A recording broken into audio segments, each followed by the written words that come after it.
Hi guys, I'll tell you distal phalanx and DIP joint approach. There are many kinds of approach. You can see this to treat the phalanx or chronic phalanx, some mallet fingers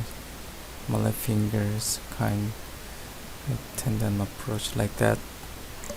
But this flap like this approach, it is really good options to treat the tendinous or joint to any other tumors or cysts. It is very good approach. This is also side view.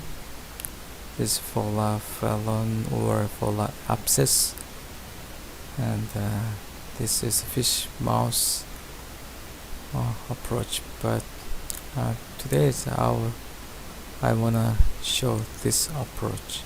It is very good. You will try to do like this approach. Thank you.